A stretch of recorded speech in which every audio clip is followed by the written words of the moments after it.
Okay, we're back for one of our exciting lessons. I want to talk to you a little bit about the difference between third-party beneficiaries. So the idea is that normally only a party to a contract is one that would be allowed to sue if somebody breached the contract, correct? And the third party is everybody else in the whole world who's not in this contract or in privy of contract. There is an exception. Sometimes other people, third parties, benefit from a contract. And the question is, do they have any rights?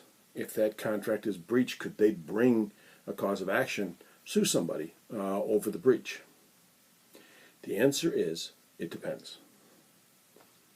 So we're going to divide the world of third-party beneficiaries into two. A third-party beneficiary, first of all, somebody who benefits from the parties executing and completing the contract. In some fashion, they get a benefit. They're better off because of it. They didn't pay any consideration for it, etc. But nonetheless, they benefit from it. So that's a good thing. The bad thing is sometimes that thing is breached. They don't get the benefit they're looking for.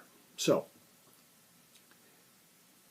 an intended beneficiary is somebody who the parties intended to get a benefit out of that contract.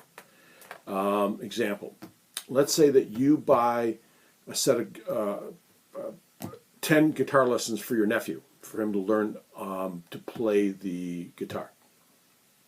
So the contract's between you and the instructor or the music shop, wherever the instruction is being provided.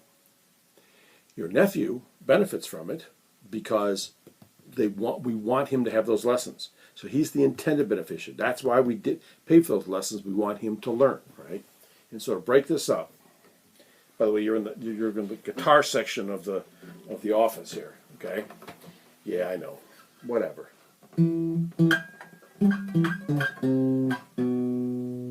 Hopefully, in the first couple of weeks, you can learn how to play that, right? Unlike my many years, whatever. So that's intended beneficiary. An incidental beneficiary is somebody who was not intended to benefit from it, but they do anyway. So let's example, in English this time, let's suppose Mallory and Marissa, our twins, don't have a car. And so when they were going to work, to school, they had to walk every day for miles. Mallory gets into a contract to buy a car, a used car, so that the two of them, she can drive it, and the two of them can get to and from school. Marissa is elated about this because she doesn't have to walk all the time because she can drive with her sister.